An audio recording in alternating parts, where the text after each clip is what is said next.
నమస్కారం. నేను మీ నిజం చంద్రబోస్. ఓపెన్ మైండ్ విత్ నిజం చంద్రబోస్ కార్యక్రమంలో భాగంగా ఈరోజు మనతోటి ఎంఆర్పిఎస్ సీనియర్ నాయకులు చింతాస్వామి గారు ఉన్నారు. నమస్కారం సార్. నమస్కారం. బాగున్నారా? బాగున్నాను సార్. చెప్పండి, ఏంటి ఎంఆర్పిఎస్ ఉద్యమంలో మీ పాత్ర ఏంటి?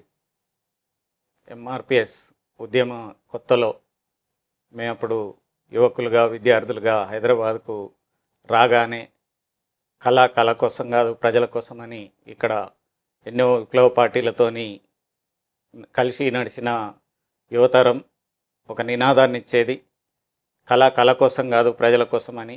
నాకు వచ్చిన కళ, నేను బేసిక్గా ఆర్టిస్ట్ని కాబట్టి అది దండోరా ఉద్యమానికి ఉపయోగపెట్టాలనే ఉద్దేశంతో అది పోస్టర్ పబ్లిసిటీ కావచ్చు, వాల్ రైటింగ్ పబ్లిసిటీ కావచ్చు, అనేక రకాలుగా పబ్లిష్ చేయడానికి కవులు, కళాకారులు, రచయితలను ఏ పెట్టి. ప్రాంతంలో చేశారు సార్ మీరు వాల్ రైటింగ్? నేను ఆల్మోస్ట్ 23 జిల్లాలు, ప్రతి జిల్లాలో ప్రతి గోడకు వాల్ రైటింగ్ చేసినామండి.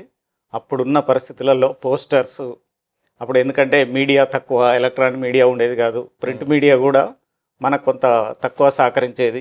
అప్పుడు ఉన్న ప్రభుత్వానికే ఎక్కువ సపోర్ట్గా ఉండేది కాబట్టి అప్పుడు మీడియా మనకు సపోర్ట్ లేదు. అందులో కమ్యూనిటీ ప్రోగ్రామ్ అనేసరికి అప్పుడు కొత్తగా మాదిగా అనే శబ్దంతో అందరం ముందుకొస్తున్న క్రమంలో టోటల్ ఆంధ్రప్రదేశ్ మొత్తం వాల్ రైటింగ్ చేశారు. ఆంధ్రప్రదేశ్ మొత్తం చిత్తూరు నుండి శ్రీకాకుళం వరకు, శ్రీకాకుళం నుంచి ఆదిలాబాద్ వరకు టోటల్ అన్ని జిల్లాలు, అన్ని రోడ్లు, అన్ని గోడలకి ఎక్కడ ఈవెన్ కల్వర్ట్లతో సహా ఎంఆర్పిఎస్ అనేది, దండోరా అనేది ప్రతి నినాదాన్ని అప్పటికి నినాదాలు ఎక్కడికక్కడ ఏ టైంకి ఆ టైంకు కాలానుగుణంగా రాసుకుంటూ ఆఖరికి బస్సులతో సహా, ఇప్పుడు బస్సులకు రాయట్లేదు కానీ ఆ టైంలో ఈ ప్లేసు అంటూ ఏం లేదు. ఏ కవితకు ఏది అనాహారం కాదు అన్నట్టు ఎక్కడ నాకు ఖాళీ ప్లేస్ కనిపిస్తే అక్కడ దండోరా పడితే దండోరా, ఎంఆర్పిఎస్ పడితే ఎంఆర్పిఎస్, అట్లా నాయకత్వాన్ని, ఉద్యమాన్ని, మన నినాదాన్ని ఎక్కడికక్కడ ప్రచారం. మీకంటే ముందు వాల్ రైటింగ్ రాసిన వాళ్ళు ఎవరు లేరా ఉద్యమంలో? లేదండి, మాతోనే స్టార్ట్ అయిందా? మాతోనే స్టార్ట్ అయింది. మీతో పాటు సహచరులు ఇంకెవరైనా ఉన్నారా? మీరు ఒక్కళ్ళే? మాతో పాటు నరేందర్ మాదిగా, శ్రీనివాస్ మాదిగా, మేము ముగ్గురం కలిసి వెళ్తున్నామంటే మామూలుగా దండోరలో అందరూ అనేటోళ్ళు త్రిమూర్తులు బయలుదేరారని. ఉన్నారా వాళ్ళు? అప్పుడు ఉన్నారండి. ఓకే. ఇప్పుడు ఈరోజు మీటింగ్ కూడా వచ్చారు. సేమ్ టైంలో వాళ్ళు పబ్లిసిటీలో ఉన్నారు. మా తర్వాత దండోర ఉద్యమం తర్వాత తెలంగాణ ఉద్యమానికి కూడా అదే చేసినాం. ఉద్యమానికి రాయటం ఒక్కటే కాదు, ఉద్యమానికి ఒక ఫాంట్ క్రియేట్ చేసినాం. ఫాంట్ క్రియేట్ ఎట్లా చేసినామంటే ఆ రైటింగ్ రాస్తేనే ఇది ఉద్యమం రైటింగు, వాల్ రైటింగు అనే కాడికి వచ్చేసింది. అది తుపాకులు పెట్టి ఒక ఫోర్స్గా, అంటే మామూలుగా మాకు చదువులో ఉంటుంది, మా ఎడ్యుకేషన్లో ఉంటుంది, ప్రతి అక్షరము తన స్వభావాన్ని తెలిపేటట్టు ఉంటుంది. ప్రతి లెటరు టైపోగ్రఫీలో, ప్రతి లెటరు నా థీసిస్ టైపోగ్రఫీలో మా సారు థీసిస్లో పండితుడు శ్రీధరమూర్తి సార్ ఈనాడు ఫాంటు రాసిండు, మా చేత వార్తా ఫాంట్ రాపించిండు.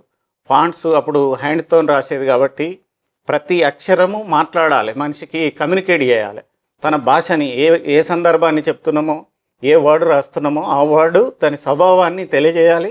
అది మనుషులతోని మాట్లాడాలి. కొట్లాట అని రాస్తే మనుషులతోని కొట్లాడాలి, అది లెటర్, దాని స్వభావం అక్షరం ఆ విధానాన్ని చూపించాలి. కాబట్టి ఉద్యమానికి ఒక ఫోర్స్ కనిపించేటట్టు, ఒక తుపాకీ ఉండేటట్టు ఆ రైటింగ్ క్రియేట్ చేసి, ఇప్పుడు మీరు దండోరా అని చూసి ఉంటారు, దండోరా అని రైటింగ్ రాసినామంటే అది తుపాకీ, డప్పు, ఆ డిజైన్ నాది. దానికి ఏదైతే లోగో, ఇప్పుడు ఎంఆర్పిఎస్ వాడుకుంటున్న డప్పు కొట్టే లోగో ఏదైతే ఉందో బొమ్మ, ఆ బొమ్మ కూడా నేనే క్రియేట్ చేసిన, ఆ జెండా కూడా నేనే క్రియేట్ చేసిన. ఎట్లా పరిచయం అయింది మీకు ఎంఆర్పిఎస్ ఉద్యమ సంస్థ? నేను హైదరాబాద్లో బాగ్లింగంపల్లిలో ఒక ములుగు రాజేశ్వరరావు గారు అని వార్తా చీఫ్ ఎడిటర్ ఉంటుండే, తన దగ్గర నేను ఒక పేజీ కోసం, డిజైనింగ్ కోసం పేజీ లేఅవుట్ డిజైన్ చేసుకుంటా, పైన సదాలక్ష్మమ్మ గారి ఇల్లు కింద ఉండేది, పైన ఆఫీస్లో నేను జాబ్ చేస్తుండే. ఎక్కడ? సదాలక్ష్మి గారి ఇంటి దగ్గర. సదాలక్ష్మమ్మ గారి ఇంటి దగ్గర. ఓకే. కొత్తగా వీళ్ళంతా 3 బ్యాచ్, బ్రహ్మయ్య గారు, రోషయ్య గారు, కనకరాజు గారు ఇట్లా కింద వచ్చి వాళ్ళకు ఒక రైటింగ్ పెట్టిరు. ఫస్ట్ కలర్ వేసిర్రు, తర్వాత లైన్లు కొట్టిర్రు, తర్వాత పెన్సిల్తో స్కెచ్ చేసుకున్నారు, దాని తర్వాత లైన్లు గీస్తూ ఉన్నారు. అప్పటికి ఒక 4-5 రోజులు అయిపోయింది. ఏం రాస్తున్నారు అని చూస్తే ఒక వారానికి మాదిగా అని రాసిర్రు. ఉమ్, మాదిగా అని రాసేసరికి నేను వర్క్ చేసేదేమో రాజేశ్వరరావు గారు, తను బ్రాహ్మణు కానీ కమ్యూనిస్టు భావజాలంతో ఉండేటోడు కాబట్టి చూడయ్యా మీ వాళ్ళు ఏదో మళ్ళీ గోడకు రాస్తున్నారు మాదిగా అని అనేసరికి నేను మళ్ళీ కిందికి వచ్చి చూసేసరికి ఆ రోజు మాదిగా అని రాశారు. ఉమ్, సో వాళ్ళని అడిగిన ఏంటిది ఇది అని అడిగితే ఇట్లా సంగతి రోసయ్య గారు ఉమ్. ఇది ముడి ఇంటూరు రోషయ్య.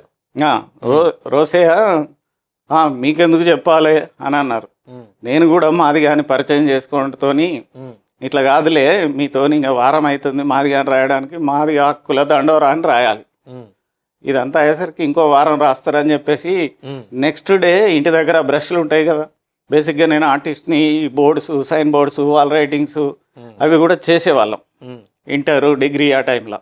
నేను యూనివర్సిటీకి వచ్చేసరికి అడ్వర్టైజింగ్కి వచ్చిన, ఉమ్. బట్ ఇక బ్రష్లు తీసుకొచ్చి ఒక 5-10 నిమిషాలల్లో అది రాసేసిన. మీరు రాశారు. అది అంటే మొత్తం ఎంఆర్పిఎస్ ఉద్యమంలో మీ మొదటి పరిచయం ఈదుముడి యువకులు అనుకోవచ్చా? ఇది 3 యువకులే, ఓకే. 100%. వాళ్ళు అక్కడ కూర్చొని వారం రోజులు కష్టపడుతున్నారు కదా, ఉమ్, దట్టు మాదిగా హక్కుల దండోరా అని రాయడానికి వారం రోజులు కష్టపడుతున్నారు కాబట్టి మన చేతిలో ఉన్న పని కాబట్టి బ్రష్లు ఆ రోజు తీసుకొని వచ్చి ఉమ్, ఆ పెద్ద బ్రష్ తీసుకొని ఒక 5-10 నిమిషాలల్లో రాసేసిన. ఓకే. రాసేసి నేను ఆఫీస్ అన్నా నేను అది చేస్తా మీరు ఇక ఫిల్ చేసుకోండి అని పోయినా. ఉమ్, సాయంత్రం వచ్చేసరికి ఇంకా ఫిల్ చేస్తున్నారు. అప్పటికి కృపాకర్ అన్నని తీసుకొచ్చి ఇంట్లోనే ఉన్నాడన్నా అని చెప్పేసి పైకి రాలేదు వాళ్ళు, కిందకి వచ్చేదాకా వెయిట్ చేసినారు. ఉమ్, నేను టిఫిన్ డబ్బా బండికి పెడుతుంటే కృపాకర్ అన్న వచ్చి పరిచయం చేసుకొని, బ్రదర్ మేము ఇట్లా సో అండ్ సో అది ఇది అని చెప్పేసి మీకు కృష్ణ నన్ను పరిచయం చేస్తామంటే, నాకు అమ్మగారు తెలుసు, సదాలక్ష్మి అమ్మగారు తెలుసు అని అమ్మగారి దగ్గర పోతే నువ్వు పని చేయాలి బేటా అని చెప్పేసి సదాలక్ష్మి అమ్మగారు చెప్పారు. ఉమ్, ఇంకా ఆ రోజు నుండి నేను వాల్ రైటింగ్ చేస్తా అంటే కృపాకర్ అన్న కానీ, కృష్ణమాది గారు కానీ, అక్కడ ఉన్న దేవయ్య గారు కానీ, అక్కడ ఉన్న పెద్దలందరూ బకెట్లు పట్టుకొని మాకు హైదరాబాద్ అంతా వచ్చేవాళ్ళు. ఉమ్. అప్పుడు పబ్లిసిటీకి చాలా వాళ్ళకు ఇక నేను ఇంకా దొరికిపోయినా. ఓకే. నా నా ఏజ్ యవ్వనం మొత్తం దండోరా. ఏ ఏజ్లో వచ్చారు మీరు? నేను 25 ఇయర్స్ అప్పుడు వచ్చిన. 25 years. ఓకే. 25 ఇయర్స్ అప్పుడు వచ్చిన. అప్పటికి నేను యూనివర్సిటీ చదువు అయిపోయింది, నాకు ఒక పాప పెళ్ళి అయింది, అప్పుడు ఒక పాప. అప్పుడు వచ్చిన, అప్పుడు ఇక హైదరాబాద్ అంతా వాల్ రైటింగ్ చేసినాం. ఇక కృష్ణన్న కానీ కృపాకర్ అన్న కానీ మనకు అదే చెప్పిండ్రు. ఫస్ట్ మాది హక్కుల దండోరా నిజాం కాలేజ్ గ్రౌండ్లో మీటింగు, దాని సభ వేదిక. అప్పుడు convener Krishna Madiga, co convener Krupakar Madiga ఉండేది. ఓకే. అటొక బొమ్మ ఇటొక బొమ్మ వేసి ఇద్దరి తలలు డ్రాయింగ్ చేసి మధ్యలో మాదిగ రిజర్వేషన్ పోరాట సమితి అని అప్పుడు సంస్థ పేరు రాసి, వేదికకేమో మాదిగ హక్కుల దండోరా అని మాది మా గురువు ఉండే సయ్యద్ అహ్మతుల్లా అని, అది ఉర్దూ టైప్ ఉంటుంది రైటింగ్, అంటే అవి తల్వార్ లెక్క ఉంటుంది. మాదిగ హక్కుల దండోరా మీరు ఇప్పుడు అవిటి పోస్టర్స్ కానీ అవి పేపర్ కటింగ్స్ కానీ చూస్తే అర్థమవుతాయి. డిఫరెంట్ టైప్ అన్నట్టు రైటింగ్లు, ఎక్కడ కూడా తెలుగు ఫాంట్లలో అవి కనిపించవు. ఓకే. బట్ అవి డిఫరెంట్ రైటింగ్. అది మా డ్రాయింగ్ మాస్టరు సయ్యద్ అహ్మతుల్లా గారు నేర్పించారు. నాకు ఉర్దూ రాయడం కూడా నేర్పించాడు. ఆ ఉర్దూ రాయటం అలవాటు అయింది కాబట్టి తెలుగును ఉర్దూ స్టైల్లో రాస్తుంటుంది. ఓకే. చాలా డిఫరెంట్ అది వచ్చినాయి అన్నట్టు. ఎన్ని సంవత్సరాలు జరిగింది ఈ ప్రస్థానం wall writing? Wall writing complete మేము వర్గీకరణ ఫస్ట్ టైం అయ్యేంత వరకు వర్గీకరణ ఉద్యమంతో ఉన్నాం. అంటే 2000 సంవత్సరం 99 వరకు. ఓకే. 99 నవంబరు వర్గీకరణ జరిగేంత వరకు ఉన్నాం. దాని తర్వాత ఇంకా నేను సాఫ్ట్వేర్ కంపెనీలకి వెళ్ళిపోయినా. ఉద్యోగానికి వెళ్ళిపోయినా? ఉద్యోగం సాఫ్ట్వేర్ కంపెనీలలో ఉద్యోగానికి మల్టీమీడియా డైరెక్టర్. అప్పుడు నేను ఆర్టిస్ట్ కాబట్టి మహాజన సంఘర్షణ సమితిని ఏర్పాటు చేశారు కదా, దానిలో పని చేయలేదా మీరు? అప్పుడు ఉన్నాం. అది మధ్యలోనే. అది మారోజు వీరన్న టైంలో మారోజు వీరన్న గారు ఉన్నప్పుడు మహాజన సంఘర్షణ సమితి పెట్టిండు. మనం దండోరాతో పాటు ప్యారలల్గా అన్ని కుల సంఘాలని ఆర్గనైజ్ చేసినాం. దండోరాతో పాటు ఇప్పుడు తుడుం దెబ్బ, సాకిరే దెబ్బ, డోల్ దెబ్బ అన్ని కుల సంఘాలకు ఒక్కొక్క ఆర్గనైజేషన్ పెట్టి, అప్పుడు బ్యాక్ ఎండ్ మారోజు వీరన్న పనిచేసేది కాబట్టి అన్ని కుల సంఘాలను ఏకం చేసి నంగారబేరి అట్లాంటి అన్ని సంఘాలను ఏర్పాటు చేసి అప్పుడు మహాజన ఫ్రంట్ అనేది అప్పుడు ముందుకు వచ్చింది. మరి ఇంత అద్భుతమైన ప్రస్థానం ఉంది. వాల్ రైటింగ్ మొట్టమొదటి వాల్ రైటింగ్ చేసినటువంటి మోహన్ గారు ఎందుకు ఎంఆర్పిఎస్ ప్రస్థానంతో కొనసాగకుండా మధ్యలోనే డ్రాప్ అయిపోయారు? ఎంఆర్పిఎస్ అంటే మిమ్మల్ని నాయకత్వాలు ఏమైనా దూరం పెట్టినాయా? లేదు. ఇక్కడ మనం మాట్లాడుకోవాల్సింది వర్గీకరణ అనే ఉద్యమం అంటే మాదిగ రిజర్వేషన్ పోరాట సమితి దాని ఏమ్ అండ్ అది లైన్ ఏంది, వర్గీకరణ సాధన వరకే లైన్. ఓకే. వర్గీకరణ సాధన జరిగింది. జరిగిన తర్వాత విజయోత్సవ సభలు పెట్టే ముందట 2 రోజుల శిక్షణ తరగతులు పెట్టినాం ఇక్కడ లోయర్ ట్యాంక్ బండ్ అంబేద్కర్ భవన్లో. పెట్టిన క్రమంలో మేము చెప్పాం వర్గీకరణ జరిగిపోయింది, నెక్స్ట్ మనము పోతే రాజకీయానికన్నా పోవాలి. ఎందుకంటే 25 లక్షల మందిని ఆ టైంలో గ్యాదర్ చేసే ఒక సింగిల్ లార్జెస్ట్ క్యాస్ట్ ఒక 20 లక్షల మందితోని బహిరంగ సభలు పెట్టే పరిస్థితి నుంచి వెళ్ళి మనం పారిపోవడు కరెక్ట్ కాదు, పక్కకు జరుగుడు కూడా కరెక్ట్ కాదు, దీన్ని పొలిటికల్ శక్తిగా రాజకీయ శక్తిగా మలచాలని ఆ టైంలో మనం కాన్సిరాము ఒక దిక్కు ఉద్యమం నడుపుతా అంటే కూడా మనం సబ్జెక్ట్ నుంచి వెళ్ళి డిబేట్ కావద్దని పక్కకు జరగలేదు. ఓకే. సో దట్ వర్గీకరణ ఉద్యమమే చేయాలనుకున్నాం. వర్గీకరణ ఉద్యమం అయిపోయింది. అయిపోయిన తర్వాత రాజకీయాలు చేద్దామంటే కుదరదు అనుకున్నాం అనుకో. మేము 2 ఆప్షన్లు పెట్టినాం అప్పుడున్న నాయకత్వం ముందట. నాయకత్వం అంటే కృష్ణమాది గారి ముందు అప్పుడు అధ్యక్షుడిగా తనే ఉండేది కాబట్టి తన ముందట 2 ఆప్షన్స్ పెట్టినాం. అప్పుడు తెలంగాణ ఉద్యమం వెత్తనలేస్తుంది, అంటే బెల్లి లలిత మర్డర్ అయింది, 16 ముక్కలు చేయబడింది, అట్లాంటి మన నిరాహార దీక్ష ఒక పక్క జరుగుతా అంటే ఒక పక్క ఇదన్నది తలలు తీసేసే కాడికి తలెక్కన్నో వేసి మొండాలెక్కన్నో వేసే పరిస్థితి నుంచేలి. అంటే తెలంగాణ ఉద్యమం చాలా అంటే ఇక పకడ్బందీగా రాజ్యం ధ్వంసం చేసుకుంటూ నడుస్తుంది. ఓకే. సో అదాన్ని ఒక ప్రజాస్వామ్య ఉద్యమంగా చేద్దామని చెప్పేసి ఒక ప్రపోజల్ పెట్టినాం. అట్లా కాదు అది చేస్తే చంపేస్తాడు అని అన్నాడు చంద్రబాబు నాయుడు, అంత క్రూరుడు చంపేస్తాడు అన్నాడు. చలో అది కాదు మనకు అసలు ఆయుపట్టు మనం బతికేది అంతా కూడా చంద్రబాబు నాయుడు కృష్ణమాది గారు అప్పుడున్న పరిస్థితులలో అప్పుడు అన్ని ఎన్కౌంటర్లు నరకుడు చంపడము, ఆ నియరెస్ట్ పురుషోత్తం హత్య కూడా జరిగింది ఇక్కడ రామ్నగర్లో. పౌర హక్కుల సంఘాలను కూడా వేరే వేరే సంస్థల పేరు మీద నరికేస్తున్నారు, ప్రజా సంఘాలను కూడా యాక్సిడెంట్లు చేసి చంపేస్తున్నారు, సిఐటి నాయకులను అట్లాంటి వాళ్ళను కూడా మర్డర్లు అవుతున్న టైం అది. ఓకే. విపరీతమైన ఎన్కౌంటర్లు, విపరీతమైన మర్డర్లు అట్లా జరుగుతున్న టైంలో మనం ఇది చేస్తే చంపేస్తాడు, నాయకత్వాన్ని చంపితే మొత్తం ఉద్యమం అంతా నీరు గారిపోతుంది అనే కాడికి మాట్లాడి అక్కడికి ఈ వర్గీకరణ కృష్ణమాది గారు అక్కడికి మాకు ఎవరైతే బ్యాక్ ఎండ్ ఉన్న కామ్రేడ్ మారోజు వీరన్నను ఇట్లనే మహాజన ఫ్రంట్ మీరన్నట్టు మహాజన ఫ్రంట్ పెట్టినా దాన్ని ఏమంటారు అది పెట్టిన దాని తీవ్రత ఎట్లుంటుందో గమనించిన రాజ్యం వీరన్నను కూడా చంపేసింది. వీరన్నను చంపేసిన తర్వాత ఏబిసిడీలు అయిపోయినాయి. అయిపోయింది కాబట్టి వీరన్నను గుర్తు చేస్తూ ఆ రోజు ఒక పాట పాడిండు కృష్ణమాది గారు ఆడ అంబేద్కర్ భవన్లో. చుక్కల్లాంటి చుక్కల్లో సురపానైన జనార్దని పాట పాడిండు. ఓ ఇంత పెద్ద పాట ఎత్తుకున్నాడు అన్న, ఇక పోరాటానికి సిద్ధం అనుకున్నాం. కానీ ఆ పోరాటం వద్దు చంపేస్తాడు అని మాట్లాడింది. భయపడ్డారు. దాని తర్వాత ఇంకొకటి ప్రపోజ్ చేసినాం, ఎవరికైతే దళితులకు భూమి ఏదైతే అసైన్డ్ భూములు ఉన్నాయో అట్లనే భూ సంస్కరణ ఉద్యమం చేపడదాం. ఎందుకంటే భూ సంస్కరణ ఉద్యమం చేపడితే భూమి కనుక మనం ఇప్పియగలిగితే మనం రాజ్యం కంటే ఇది ఇంకా బలమైనది, భూమి ఇప్పించే పోరాటం చేద్దామని ప్రపోజ్ చేసినాం. దానికి కూడా ససేం రాన్నాడు. 2 రోజుల శిక్షణ తరగతులు అయిపోయినాయి, మనం ఫస్ట్ విజయోత్సవ సభలు చేసుకుంటూ వద్దామని చెప్పేసి మొదలుపెట్టిండు. మొదలుపెట్టిన క్రమంలో ఫస్ట్ చిత్తూరు పెట్టినాం. ఇక్కడ నుండి ర్యాలీగా అప్పుడు కొత్త టాటా సుమోలు వచ్చినాయి. టాటా సుమోలు మన తిరుపతి ఎంపీ గారు ఉండే వెంకటస్వామి గారు, తను ఇంకొక ఐఏఎస్ ఆఫీసర్ ఉంటుండే కేఆర్ రామోస్ గారు, అట్లా ప్రతి ఒక్కరు మనిషి ఒక వెహికల్ ఇచ్చారు. విజయోత్సవ ర్యాలీ పెడుతున్నాము అని అంటే, సభలు పెడుతున్నామంటే సహకరిస్తారు కదా మన వాళ్ళు పెద్దలు. అట్లాంటి వాళ్ళు సహకరిస్తే ఫస్ట్ చిత్తూరు పెట్టినాం. చిత్తూరు పెట్టి అక్కడి నుంచి నెల్లూరు పెట్టినాం.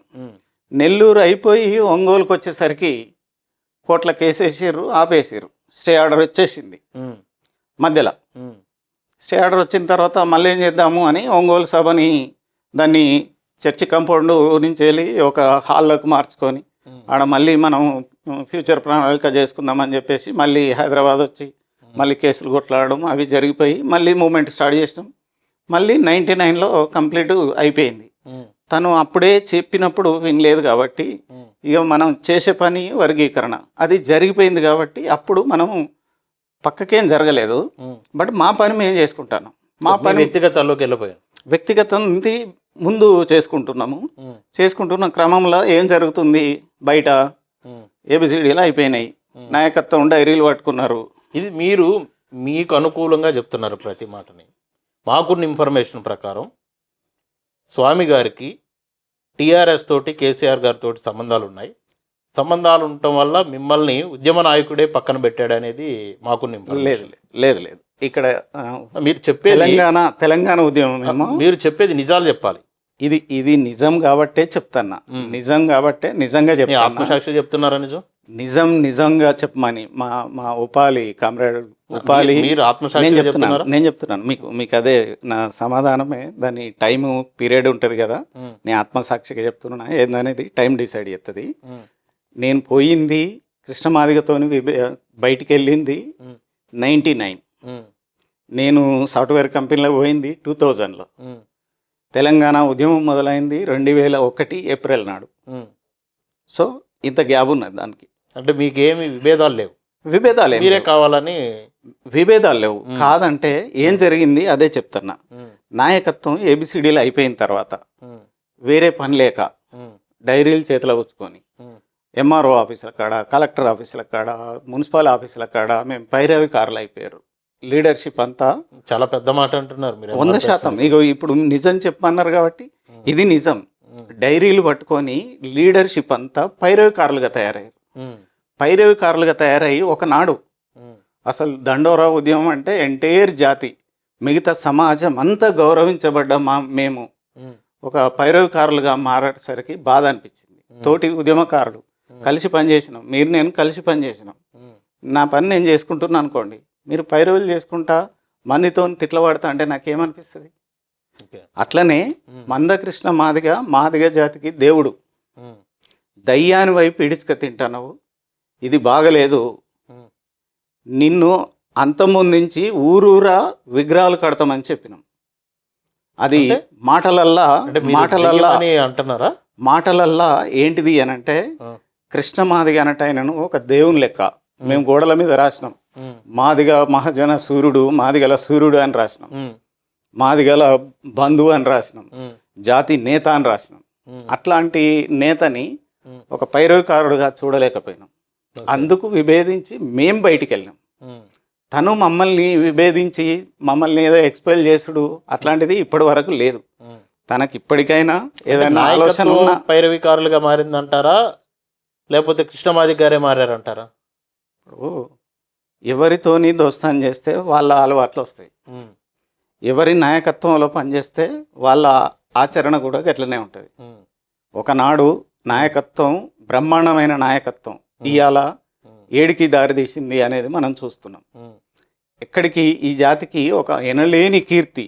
ఉమ్, ఈ జాతి మాదిగ జాతి అంటే ఈ సమాజాన్ని మొత్తం భుజాల మీద వేసుకొని నెత్తినేసుకొని మోసే జాతి. ఉమ్, ఎవరు తప్పు చేసినా క్షమించే గుణం మాదిగోడికి ఉంటుంది. ఉమ్, ఎవరు ఏది చేసినా సహాయం చేసే గుణం మాదిగోడికి ఉంటుంది. ఉమ్, ఎవరు ఎన్ని చెప్పినా, తిట్టినా, కొట్టినా, ఏది చేసినా ఉమ్, ఏ పోనీ మనోడే అన్నట్టు వదిలేసే గుణం ఉంటుంది. ఉమ్, కానీ జాతి మొత్తాన్ని ఎంటైర్ సమాజం ఉమ్, మాదిగా అని అంటే అయ్యో అనేటోళ్ళు ఉమ్.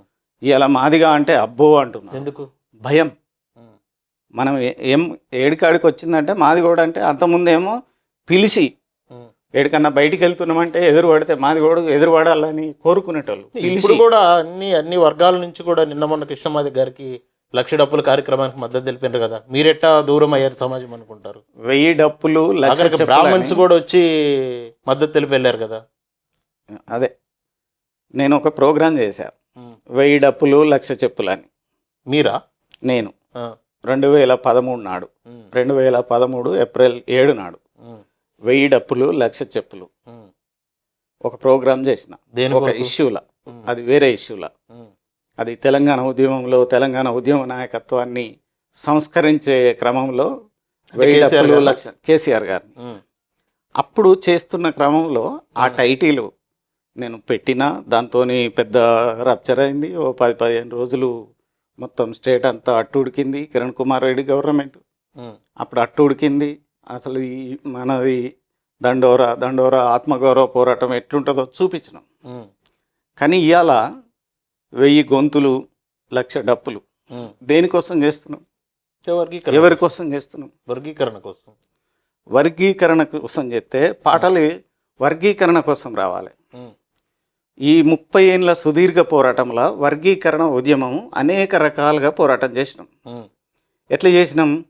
ఓ 1,00,000 మందిని తీసుకొని వస్తే అసెంబ్లీలో మాట్లాడతారు. ఓ 10 లక్షల మందిని తీసుకొస్తే ఒక కమిటీ ఎత్తారు. ఓ 5 లక్షల మందిని తీసుకొని వస్తే దాని రిపోర్ట్ ఇస్తారు. ఒక 10 లక్షల మందిని మళ్ళీ సమీకరిస్తే ఒక కమిషన్ ఇస్తారు. ఆ కమిషన్ రిపోర్ట్ రావాలంటే మళ్ళీ దిగ్బంధం చేయాలి, మళ్ళీ విశ్వరూపం చూపించాలి. అట్లా చేసిన తర్వాత రిపోర్ట్ ఇస్తారు.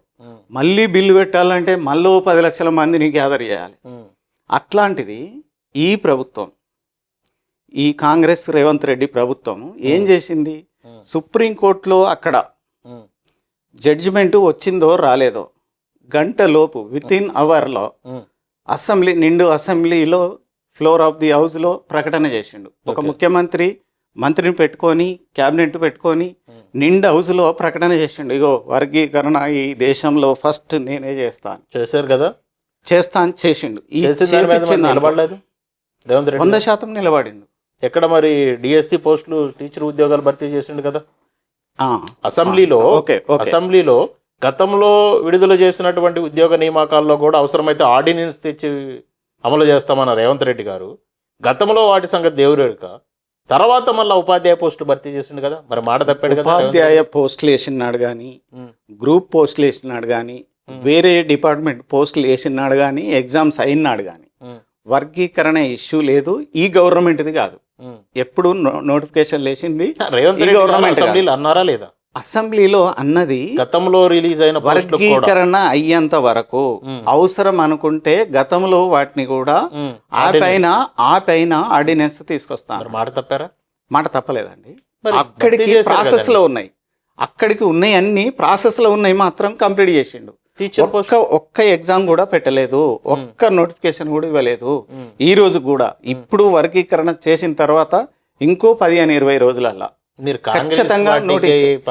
లేదండి, కాంగ్రెస్ కాదు ఇక్కడ రేవంత్ రెడ్డి మాట్లాడుకోవాల్సింది. రేవంత్ రెడ్డి అనేటైన ఈ ఉద్యమానికి ఉద్యమ నాయకత్వానికి గత 15-20 ఏళ్ళుగా సహాయ సహకారాలతో పాటు మాతో పాటు ఒక దశకొత్తే ధర్నా కూడా చేయడానికి వచ్చిండు. రేవంత్ రెడ్డిని అంటే ఏజ్ గ్రూపు కొంత అటు ఇటు ఉండొచ్చు నాతోని, కానీ తను కూడా ఒక బేసిక్గా ఆర్టిస్ట్ మనసు ఎట్లుంటుందంటే ప్రతిదాన్ని క్షుణ్ణంగా దాని మీద మైండ్, కళ్ళు ఎట్లా పడతాయో మైండ్ అట్లే పడుతుంది, మనసు అట్లే పడుతుంది. మనసు ఎట్లుంటుంది ఆర్టిస్ట్ అంటే చాలా సున్నితంగా ఉంటుంది. దాని మీద కళ్ళు పడినాయి అంటే, దాని మీద మనసు పడినాం అంటే అది ఖచ్చితంగా చేసేంత వరకు, ఆ బొమ్మ యాజ్ ఇట్ ఈజ్ దిగేంత వరకు పని చేయడం మాత్రమే వస్తుంది. దీనిలో అంటే పొలిటీషియన్ కాదు అనట్లేదు, కానీ ఆర్టిస్ట్ పొలిటీషియన్ ఉంటే ఏం జరుగుతుందో, ఎంత పెద్ద మనసు ఉంటుందో. రేవంత్ రెడ్డి గారు మనసు వల్లే జరిగింది అంటారు. 100% జరిగింది. లక్ష డప్పులు కార్యక్రమం తీసుకోవడం వల్ల ప్రభుత్వం తలగలేదు. అదే చెప్తున్నాను. మనము ఒక 10 లక్షల మందిని దిగ్బంధాలు, విశ్వరూపాలు, లక్షలాది మందిని తరలిస్తే ఇన్ని స్టెప్పులు జరిగినాయి కదా, ఒక్కరిని కూడా తరలించలేదు కదా, ఒక్కసారి కూడా పోయి మాట్లాడలేదు కదా. మనం ఉల్టా మాట్లాడుతున్నాం. మనకున్న అక్కస్తోని, నాయకత్వానికి ఉన్న అక్కస్తోని చేసేటోని మీద రాళ్ళేస్తున్నాం, అబండాలు వేస్తున్నాం. రేవంత్ రెడ్డి ప్రభుత్వం మీద మనం చేసే ప్రభుత్వాలు, చెయ్యని ప్రభుత్వాలకేమో మనం ప్రతిసారి పాదయాత్ర చేసినాం. వాళ్ళ అమ్మల దగ్గర పోయి కాళ్ళు మొక్కి, వాళ్ళ ఇళ్ళల్లో పోయి, వాళ్ళ ఊర్లలో పోయి పాదయాత్రలు చేసుకుంటూ వచ్చినాం. చెయ్యని ప్రభుత్వానికి, చెయ్యని ముఖ్యమంత్రులకి వాళ్ళ దగ్గర పోయి ఏమో కాళ్ళు మొక్కి పాదయాత్రలు చేసినాం. చేస్తున్న ముఖ్యమంత్రి కాడికి వచ్చేసరికి సావు డప్పు కొడతా అని మాట్లాడడం, ఇది మాదిగల నైజం అవుతుందా? డప్పు కొడతానంటేనే జరిగిందేమో ఈరోజు అసెంబ్లీలో తీర్మానం. డప్పు కొట్టానంటే ఒక తీర్మానం కాదు కదా జరిగింది. డప్పు కొట్ట ముందుకే అసెంబ్లీలో ప్రకటన జరిగింది. డప్పు కొట్ట ముందుకే సబ్ కమిటీ వేసిండు. ఏ డప్పు కొట్ట ముందుకే కమిషన్ వేసిర్రు. ఏ డప్పు కొట్ట ముందుకే రిపోర్ట్ ఇచ్చిర్రు. ఏ డప్పు కొట్ట ముందుకే క్యాబినెట్ తీర్మానం చేసింది. ఏ డప్పు కొట్ట ముందుకే అసెంబ్లీ తీర్మానం చేసింది. చేస్తున్నోని మీద నేను చేపించిన ఒక కలరింగ్ ఇచ్చుకోవడం. పోరాటం ఏం లేదంటారా దీనిలో? చెప్పండి. పోరాటం 2000 సంవత్సరం నాడు వర్గీకరణ జరిగింది. వర్గీకరణ జరిగిన తర్వాత నీ పోరాటం ఏంటిది? ఎవరి కోసం పోరాటం చేసినావు? ఎంఎస్పి ఏం పోరాటం చేసింది? ఎంఆర్పిఎస్ ఎంఎస్పిగా ఎందుకు మారింది? ఇంకో ఇంకో ఇంకో పోరాటాలకు ఇంకో పార్టీకి ఎందుకు మద్దతు ఇచ్చినాం? ఫస్ట్ టైం 99 నాడు తెలుగుదేశానికి మద్దతు ఇచ్చినాం. ఆ రోజు నేనే పాంప్లెంట్ తయారు చేసిన ఫస్ట్ లైన్ ఏం లైన్ ఉంటుంది? లక్ష్యం వైపు గురిపెట్టి అస్త్రాన్ని సంధించిన వాడే నిజమైన ఉద్యమకారుడు అని. అంటే ఆయన లక్ష్యం వైపు గురిపెట్టలేదంటారా? ఏ లక్ష్యం వైపు గురిపెట్టినాం? మీరు క్యాస్ట్ పరంగా సామాజిక వర్గం మాదిగే కదా? నేను మాదిగానండి. నేను మాదిగా. ఇప్పుడు ఒక డిస్కషన్లో ఒకటి కేంద్ర ప్రభుత్వాలు సమాజం అంతా, మీరు సమాజం దగ్గర నుంచి ఎటెటో వెళ్ళాం, సమాజం అంతా ఆయనకు మద్దతు తెలుపుతుంది. కేంద్ర ప్రభుత్వం కూడా ఆయన సేవలను గుర్తించి పద్మశ్రీ ఇచ్చింది. ఒక మాదిగ కమ్యూనిటీకి సంబంధించిన వ్యక్తి అయ్యి మీరు కనీసం ఆయన పోరాటాన్ని గుర్తించే దగ్గర లేరు. ఏంటి పర్సనల్గా ఏమన్నా మీకు ఆయన అంటే అసూయ, కక్ష ఉందా? వ్యక్తిగతంగా నేను ఎవరిని కూడా మాట్లాడా ఇప్పటి వరకు కూడా పోరాటం జీరో అన్నట్టు చెప్తున్నారు మీరు. ఆయన పోరాటం జీరో అంటలేను, జాతిని జీరో చేస్తున్నాడు అంటున్నా. ఇది ఇంకా ఆకలి కొన్న పాము తన గుడ్లను తనే మింగుతుంది, తన పిల్లల్ని తనే మింగుతుంది అన్నట్టు, ఏదో మర్రి చెట్టులకి ఎదిగి ఇంకో చెట్టును ఎదగని అని అన్నట్టు, ఇవాళ తనను తాను ఇంకొకరిని ఎదగనిచ్చుడు కాదు, ఎవరినో కాపాడుకోవడం. నేను ఇంకో మాట చెప్తున్నా, ఇది పెద్ద మాట. తనను తాను ఎవరినో కాపాడుకోవడం కోసం, ఏదో చేయడం కోసం తనను తాను మింగేస్తున్నాడు. కృష్ణమాదిగ గారు కృష్ణమాదిగను మింగేసుకుంటాడు. కృష్ణమాదిగ అంటే ఒక మహత్తరమైన మంచి లీడరు, మంచి నేత, మంచి వక్త, మంచి అది ఉండే. ఇవాళ ఎవరిని కాపాడడం కోసం, ఏం కాపాడడం కోసం తనను తాను మింగేసుకుంటాడు. చెప్పండి మీరు, ఎవరిని కాపాడడం కోసం? ఈ వర్గీకరణ మన అంతిమ లక్ష్యం అయినప్పుడు వర్గీకరణ జరిగింది కదా, ఇవాళ ఎవరిని పక్కన పెట్టుకొని ఏం మాటలు మాట్లాడుతుండు? మాదిగల కోసం 30 సంవత్సరాల త్యాగాలు, మాదిగ అమరవీరులు కాలబెట్టుకొని నిండు ఈయన ఆమరణ నిరాశలు ఉన్న రోజు అగ్గి పెట్టుకొని కలెక్టర్ ఆఫీస్ ముందట పెట్రోల్ పోసుకొని అగ్గి పెట్టుకున్న రవి మాదిగ ఇవాళ ఆత్మ ఏమని ఘోషిస్తుంది? నువ్వు ఆ రోజు ఏం మాట్లాడినావు? మాలలు మాకు అన్యాయం చేసిర్రు, మాలల వల్ల మాకు రిజర్వేషన్ ఫలాలు అందుతలేదన్నావు. ఇవాళ ఏం మాట్లాడుతున్నావు? ఇగో మాల నేతకానికి అన్యాయం జరిగింది, మిథులయ్య వాళ్ళకి అన్యాయం జరిగింది, మాల దాసులకు. ఆయన వాదన ప్రకారం మాదిగలకి 9 కాదు 12% వరకు వస్తుంది అని చెప్తున్నాడు కదా సార్. అంటే మీరు ఆ పర్సంటేజ్ వద్దంటారా మాదిగలకి? ఆయననే అడగండి. 2004 నాడు కొట్టుడు పోయినాడు, ఇగో తెలంగాణలో మాదిగలం ఎక్కువ ఉన్నాము, మాకు 7% కాదు 12% రిజర్వేషన్ కావాలని పోరాటం తెలంగాణ మాదిగ దండోరా స్థాపించిన చింతస్వామిగా చెప్తున్నా. 12% ఎట్లొస్తుందో తనకు తెలియదు, లెక్కలేసింది చెప్పింది. నేను 12% అదే చెప్తున్నా. 1981 సెన్సెస్ ప్రకారం వర్గీకరణ జరిగింది.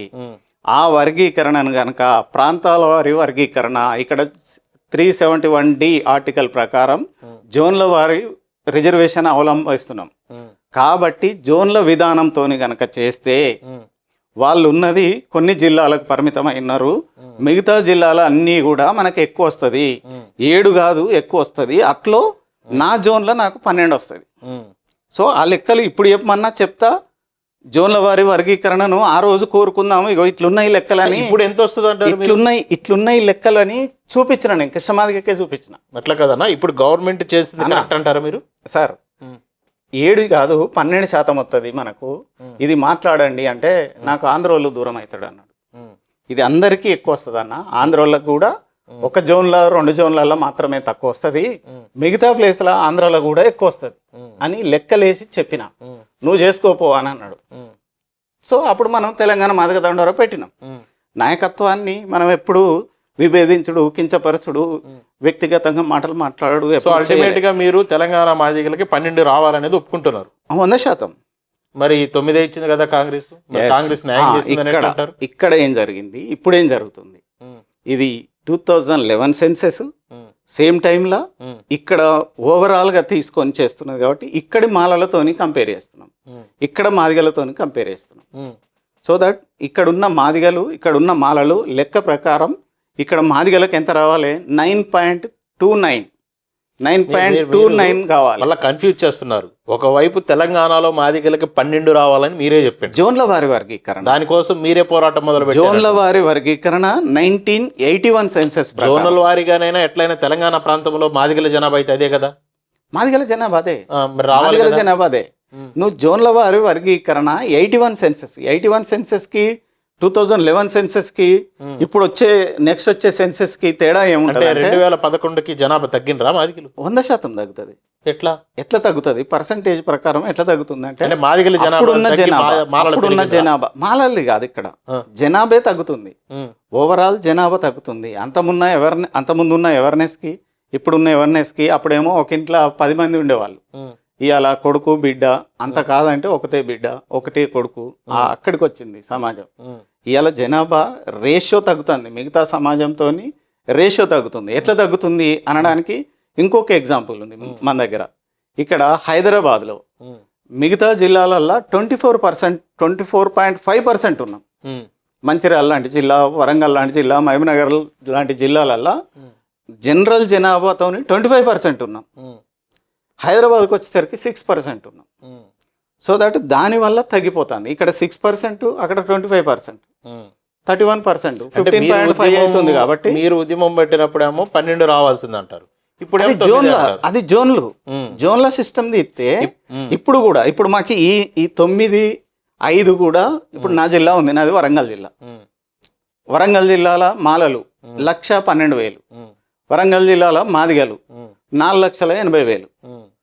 మాకు 9 వచ్చి అంటే దాదాపు మేము 5 లక్షలు, వాళ్ళు 1,20,000 వేసుకుంటే యావరేజ్లు వేసుకుంటే 1,20,000 వాళ్ళకి 5%, 5 లక్షల వాళ్ళకు 9%. ఇది కూడా అన్యాయమే జరుగుతుంది. మాదిగలకు అక్కడ అన్యాయమే జరుగుతుంది. ఇప్పుడు జిల్లాల వారీగా తీసుకున్నారనుకోండి, అక్కడ నాకు ఎంత వస్తుంది? నా 13% వస్తుంది. సో దట్ అట్లా జోన్ల వారు లెక్కేస్తే కాంగ్రెస్ చేసిన ఈ వర్గీకరణ పర్సంటేజ్ కరెక్ట్ అంటారు. 100% కరెక్ట్ ఉన్నది. ఎట్లా కరెక్ట్ ఉన్నది అని అంటే, అక్కడ మనం లాస్ట్ టైం వర్గీకరణ జరిగినప్పుడేమో పూటకు లేని ఉంది ఒక గ్రూపు, పూటకు ఉన్నది ఒక గ్రూపు, 2 పూటలు తిని ఉంది ఒక గ్రూపు, 3 పూటలు తినేటోళ్ళది ఒక గ్రూపు, 4 గ్రూపులుగా అప్పుడు చేసుకున్నాం. అప్పుడు చేసుకున్న క్రైటీరియా ఏంటిది? ఎక్కడైతే హోమోజోనియస్, ఎవరైతే సంబంధాలు ఉంటాయో, ఎవరైతే కల్చరల్ ఐడెంటిటీ ఉండి ఒక దగ్గర బతుకుతారో వాళ్ళను హోమోజేనియస్గా సపోర్ట్ చేసినాం. ఇప్పుడు హెటరోజేనియస్, ఏ కులానికి ఆ కులమే, ఎవరి సంబంధాలు వాళ్ళే, వెనుకబాటుతనంతో ఏది ఎంపెరికల్ డాటా 2011 సెన్సెస్ ప్రకారం వాళ్ళ వెనుకబాటుతనం ఎట్లున్నది, వాళ్ళ డెవలప్మెంట్ ఎట్లుంది, వాళ్ళ ఎడ్యుకేషన్ ఎట్లున్నది, వాళ్ళ పొలిటికల్ పార్టిసిపేషన్ ఎట్లున్నది అనే దాని మీద అన్ని కోణాలకి వెళ్ళి, అది ఎడ్యుకేషన్లో కానీ, ఎంప్లాయ్మెంట్లో కానీ, వెనుకబాటుతనం కానీ, కల్చరల్గా ఎక్కడికెక్కడికి కనెక్షన్ ఉన్నది, ఈ అన్ని కోణాలకి వెళ్ళి ఆలోచించి అవైలబుల్ ఉన్న ఎంపెరికల్ డాటా, ఈ దేశం గుర్తించబడ్డ సెన్సెస్ ప్రకారం ఏదైతే జరిగిందో ఆ డాటా తీసుకొని చేయడం జరిగింది. ఇది క్షుణ్ణంగా చేస్తూ కొన్ని కులాలు, కొందరు అంటుండొచ్చు, ఏమంటాడు, కొన్ని కులాలని ఇక్కడెందుకు వేసిరు, కొన్ని కులాలను అక్కడెందుకు వేసిరు అంటే, ఇక్కడెందుకు ఉండాలి, అక్కడెందుకు ఉండొద్దు, ఇక్కడ ఎందుకు ఉండాలి, అక్కడ ఎందుకు ఉండొద్దు, అక్కడ ఎందుకు అది తీసేసిర్రు అంటారు. అంటే మనకు వచ్చిందే చదువు, మనకు తెలిసిందే రాజ్యాంగం, కానీ అవతల చేస్తే ఆయన కన్నా మీకు ఎక్కువ తెలుసు అనుకుంటున్నారు మీరు? తెలుసు అనటలేను నేను. మనకు తెలిసిందే ఎక్కువ చదువు అనుకోవద్దు, మనకు తెలిసిందే రాజ్యాంగం అనుకోవద్దు కదా. చేసిన దాన్ని ఎట్లా చేసిర్రో ఫస్ట్ స్టడీ చేయాలి కదా.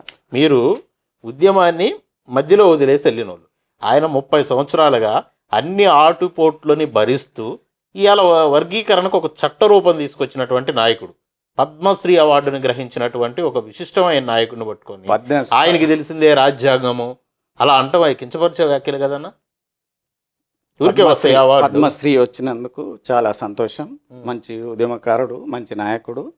అందులో నాయకత్వానికి గుర్తించిస్తారో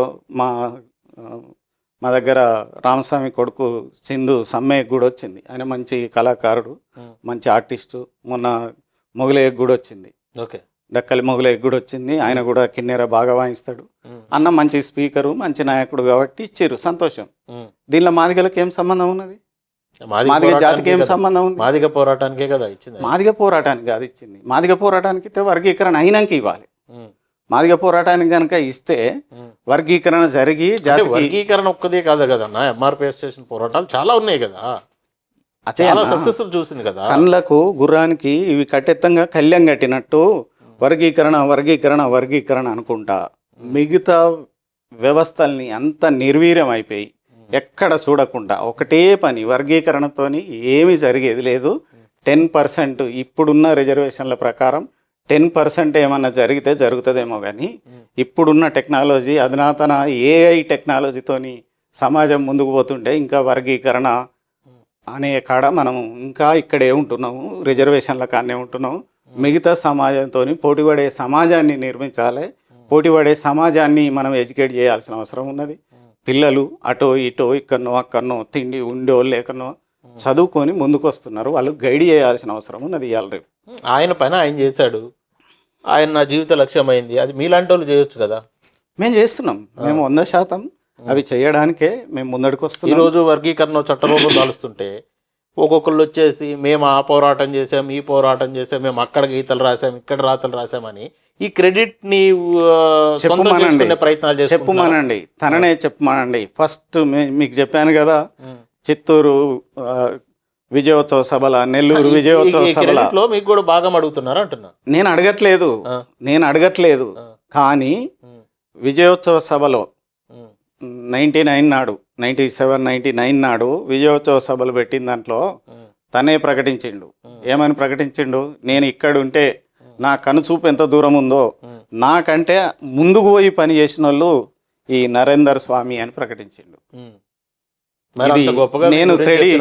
నేను క్రెడిట్ తీసుకోవాలని నేను ఎప్పుడు కోరుకోవట్లేదు. మరి ఎందుకు క్రెడిట్ కోసం కాదు, విమర్శలు ఎందుకు చేస్తున్నాం? మేము మాదిగ జాతి 30 ఏళ్ళ నుంచి వెళ్ళి కొట్లాడి సాధించుకున్న వర్గీకరణని స్వాగతించమంటున్నాం. స్వాగతించకుండా మాలలకు అన్యాయం జరిగింది, మాల ఉపకులాలకు అన్యాయం జరిగిందని తిరగడాన్ని నేను వ్యతిరేకిస్తున్నా. నిన్నటి దాకానేమో మాలల వల్ల మనకు అన్యాయం జరిగిందంటివి, ఇవాళ మళ్ళా మాలలకు అన్యాయం జరిగిందని. అదే కదా రోజు స్టేట్మెంట్, తనిస్తున్న స్టేట్మెంట్స్ అన్నీ అయ్యే. ఇవాళ ఎంఆర్పిఎస్ వేదిక మీద మాల సాలే నేతకాని, మాలలలో అన్ని కులాలు, వాళ్ళ కులం పేరే నేతకాని అనేది సపరేట్ కులం కాదండి. మాల సాలే, మా దగ్గర సాలోళ్ళు అంటే బట్టలు నేసేటోళ్ళని సాలోళ్ళు అంటారు. మాల సాలే అంటే మాలల దాంట్లో బట్టలు నేసేటోళ్ళను మాల సాలే అని అంటారు. మాల సాలేలను నువ్వు వేదిక మీద కూర్చోబెట్టుకొని మాదిగా ఎంఆర్పిఎస్ సభ వేదిక మీద కూర్చోబెట్టుకొని మాట్లాడడాన్ని దీన్ని ఏమంటారు? మాదిగలకు న్యాయం చేసుడు అంటారా? మభ్య పెట్టుడు అంటారా? జరిగిన వర్గీకరణను స్వాగతించారు కదా, రేవంత్ రెడ్డి గారిని కలిసారు కదా. ఏమిటి కలిసిండు? దీన్ని తీసి ఇక్కడ పెట్టాలి, దీన్ని తీసి ఇక్కడ పెట్టాలి అనడంలోనే కుట్ర దాగి ఉన్నది. ఈ కుట్రను కుతంత్రాన్ని ఛేదించడానికే మాదిగ సమాజం మేల్కొని ఉన్నది. కాబట్టి ఈ వర్గీకరణ వల్ల జరిగే లాభాలని తీసుకొని మాదిగలకు అన్యాయం జరిగిందని మాట్లాడితే స్వాగతిస్తారు కృష్ణ మాదిగని, కానీ మాలలకు అన్యాయం జరిగిందని మళ్ళీ కొత్త రూపం, కొత్త నాయకునిగా అవతారం ఎత్తితే ఎవ్వరు నమ్మరు. మాలలకు కాదన్నా, ఉపకులానికి జరిగింది అంటున్నాడు. ఏ ఉపకులానికి? నేతకాని అనే కులము సపరేట్ కులం కాదు. మాలలలో ఉన్న బేగరి పని చేస్తే బేగరి అంటారు. అంటే నేతకాన్ని మాల అంటున్నారా మీరు? 100% మాలండి, కాదని ఎవరు అంటారు? మాలలలో వేరు వేరు పనులు చేస్తారు. మాదిగా ఉన్నాడు, డప్పు కొడితే డప్పోడు అవుతాడా? చెప్పు కొడితే చెప్పోడు అవుతాడా? మాదిగానే అవుతాడు కదా. మాదిగలు అనేకం పనులు చేస్తారు. ఏంది స్కావెంజర్ పనులు కూడా మాదిగలు చేస్తారు. ఊర్లల్లో సఫాయి పనులు మాదిగలు చేస్తారు. అయితే మాదిగా కాకుండా పోతాడా? సఫాయి అవుతాడా? మరి ఎందుకు చేస్తున్నారు అనుకుంటున్నారు ఇవన్నీ మందకృష్ణ గారు? 100% ఇందులో కుట్ర దాగి ఉన్నది. దీనిలో రాజకీయ కోణం దాగి ఉన్నది. కాబట్టి తను నమ్ముకున్న నాయకునికో, తను నమ్ముకున్న పార్టీకో ఎవరా నాయకుడు బెనిఫిట్ చేయడం కోసం మోడీ గారిని, మోడీని నమ్ముకున్నాడా మందకృష్ణ మాదిగ గారు? 100% తనే చెప్పిండు కదా, తనే కౌగిలించుకొని. వర్గీకరణ సుప్రీంకోర్టు జడ్జిమెంట్ కోసం ఏదో స్నేహం చేసిండేమో. సుప్రీంకోర్టు జడ్జిమెంట్ కాదన్న, తన స్టేట్మెంట్ చూడండి. తను మీటింగ్ పెట్టినాడు, పార్లమెంట్లో బిల్లు పెట్టి 341 అమెండ్ చేపించి వర్గీకరణ చేస్తా అన్నాడు. చేయొచ్చు కదా, అది చేయట్లేదు. పరిష్కారం అయింది కదా, పరిష్కారం అయిందని స్వాగతించవచ్చు కదా. కాంగ్రెస్ క్రెడిట్ పోతుందని, తన బీజేపీ క్రెడిట్ కాంగ్రెస్ రావాలనుకుంటున్నారా? నేను మాదిగల్లోకి రావాలనుకుంటున్నా, మాలలోకి రావాలనుకోవట్లేదు. మాలలు వ్యతిరేకిస్తున్నారు అనుకోండి. మాదిగలకి రావాలనుకున్నా, మాదిగలకు రావాలి, కృష్ణ మాదిగ గారికి రావాలని కోరుకోవాలి కదా. 100% కోరుకుంటా. మాదిగ మాదిగలకు రావాలి, కృష్ణ మాదిగకు రావాలని కోరుకుంటా. కానీ నేతకానికి రావాలి, మిత్తులయ్యల వారికి రావాలని కోరుకోను కదా.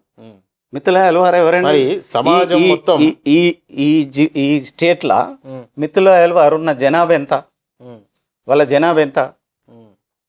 1992 మంది. కోర్స్ 1300 వేసుకోండి. వాళ్ళ 1300ల ఎంతమంది ఆఫీసర్లు ఉన్నారు, ఎంతమంది డాక్టర్లు అయ్యారు? వాళ్ళు ఉన్న దాంట్లో అంటే మామూలుగా వాళ్ళు శ్రీ వైష్ణవులో మెయింటైన్ చేస్తాము అని మాట్లాడుతున్నారు. అంటే వైష్ణవాన్ని ఇక్కడ శైవులేందో, బ్రాహ్మణ్స్ ఏందో, వైష్ణవులేందో, శ్రీ వైష్ణవులేందో. అంటే దళితులల్లో కూడా వైష్ణవులు, శైవులు, శ్రీ వైష్ణవులు కూడా ఉన్నారని ప్రచారం చేస్తూ వాళ్ళను అన్యాయం జరిగిందని చెప్తున్నాడు. నేను ఒక ఎగ్జాంపుల్ చెప్తా సార్. మిత్తులయ్యల వారి నుంచి వెళ్ళి ఉన్న ఈ 1300 మందిలోకి వెళ్ళి ఒక ఆయనే రిజర్వేషన్లో డాక్టర్ చదివిండు, డాక్టర్ ఉద్యోగం పొందిండు, తర్వాత 2 సార్లు ఎంపీ అయిండు, 2 సార్లు మినిస్టర్ అయిండు, ఓసారి ఓ పార్టీ తరఫున ఫ్లోర్ లీడర్ అయిండు. మిత్తులయ్యల వారు డాక్టర్ విజయరామారావు. ఒక కులంలో 1300 మంది ఉన్న కులంలో ఇన్ని పదవులు ఒక ఆయన చేసిండు కదా. అనేక మంది వాళ్ళ పిల్లలు, వాళ్ళు డాక్టర్లు, ఆఫీసర్లు చాలామంది ఉన్నారు. అట్లాంటి వాళ్ళకు నువ్వు పోయి సపోర్ట్ చేయడంలో నువ్వు డక్కలకి అన్యాయం జరిగిందని నిలబడు. మనకు వర్గీకరణ కూడా ఎక్కర్లేదు, డక్కలైనకు న్యాయం జరగాలని పోరాడతాం. ఇన్ని రోజులు పోరాటం చేసింది కూడా అంటే ఇన్ని రోజులు పోరాటం చేసింది కూడా తీసుకునే నిర్ణయాలకి ఫస్ట్ ప్రియారిటీ ర్యాలీలకు ఇస్తామన్నాం. ఆయన తీసుకునే నిర్ణయాలకి, ఆయన ఎస్సీ వర్గీకరణలో చూపించే లోపాలకి ఎంటైర్ సమాజం నుంచి అన్ని కమ్యూనిటీలు మద్దతు తెలిపి ఇలాంటి నాయకుడు మా కమ్యూనిటీ లోపాలకు మద్దతు తెలిపలేదండి. ఇప్పుడు జరుగుతున్నాయి కదా. లే లోపాలకు మద్దతు తెలిపి జరిగే మీటింగుల్లో కూడా ఉన్నారు కదా. లోపాలకు మద్దతు తెలిపలే వాళ్ళు. కృష్ణ మాదిగ వర్గీకరణ సాధించే క్రమంలో ఇగో ఇది సఫలం కాబోతుంది. ఇన్నేళ్ళ సమాజంలో మనం అంతా సహకరించడం, అన్ని పార్టీలు సహకరించినాయి. అందరం కూడా ఏకమై ఒక మహత్తర పోరాటానికి నాంది పలుకుదామని ఒక మంచి సిగ్నల్ ఇద్దాము ఈ సమాజానికి అని అందరు ఏకమయ్యారు.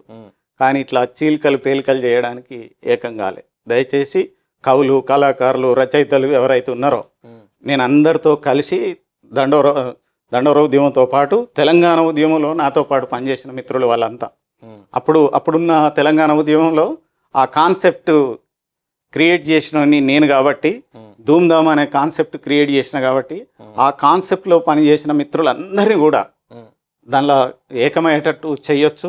కాదంటే వాళ్ళు వర్గీకరణ ఉద్యమానికి మాదిగలకు మద్దతుగా నిలబడతారు. కానీ ఇవాళ మాకు అన్యాయం జరుగుతున్న వాళ్ళకు వీళ్ళకు మేము న్యాయం చేయడానికి వచ్చినామని ఎవరు రావట్లేదు. సమాజం కూడా మీరు ఇప్పుడు తను విచ్ఛిన్నం చేస్తున్న క్రమాన్ని చూసి మాదిగ పల్లెలు ఈసరించుకుంటున్నాయి. పూజలు చేసిన మాదిగ పల్లెలు ఈసరించుకుంటాను ఇప్పుడు ప్రజెంట్ ఇప్పుడున్న పరిస్థితులలో. ఏం చెప్పాలనుకుంటున్నారు ఫైనల్గా మా నిజం మీడియా ద్వారా కృష్ణమాదిగ గారికి? కృష్ణమాదిగ గారికి అన్న, మనం 30 ఏండ్లు అనేకం ఆకలిని నేను కృష్ణమాదిగను ఊకే అంటుంటా. పంచభక్ష పరమాన్నాలు పెడితే ఎంత తింటాడో ఉత్త కటిక కారంతో కూడా అంతే తినగలుగుతాడు. సో అట్లా కటిక కారంతో తిని ఉద్యమం నడిపిన మనకు ఎవరైతే అన్యాయం చేసిర్రో వాళ్ళ పక్షాన మీరు నిలబడు అనేదే సమాజాన్ని తలకిందులుగా యాలాడదీసినట్టు అవుతుంది, తలలు కొట్టేసినట్టు అవుతుంది. కాబట్టి దయచేసి మాదిగలకు న్యాయం జరిగింది, ఇంకా న్యాయం జరగాలంటే ఇంకా అనేక రంగాలు ఉన్నాయి, అనేక పోరాటాలు ఉన్నాయి, అనేక టైంలు ఉన్నాయి, అనేక స్థితులు ఉన్నాయి. మనం ఒక్క ఎజెండా ఇది ఒక్కటే కాదు. సమాజం ఎటువైపు పోతుందో మన సమాజాన్ని, మాదిగ సమాజాన్ని అటువైపు నడిపిద్దాం. ముందుకు రండి. ఈ మిత్తలయ్యల వార్లు, నేతకానీలు వీళ్ళంతా మనకు ఈరోజు కాదు తరతరాల నుంచి కూడా మనల్ని ఎక్కడ కంచం పొత్తు కానీ మంచం పొత్తు కానీ లేనోళ్ళు. కాదంటే మనల్ని ప్రచారం చేసే డక్కలకో మాస్టర్లకో మనం ఇంకో బుక్ ఎక్కువ పెడదాం, మనకు రావాల్సిన బుక్క వాళ్ళకి పెడదాం, ముందుకు రండి. కానీ ఎవరినో ముందటేసి వర్గీకరణ ఆపొద్దని చెప్పేసి దీని మీద కుట్రలు చేయొద్దని విన్నవించుకుంటున్నాం. చాలా ధన్యవాదాలు. ఖచ్చితంగా మీరు ఏవైతే అనుకుంటున్నారో జరగాలని మా నిజం మీడియా మనస్ఫూర్తిగా కోరుకుంటున్నాం. Thank you brother, thank you.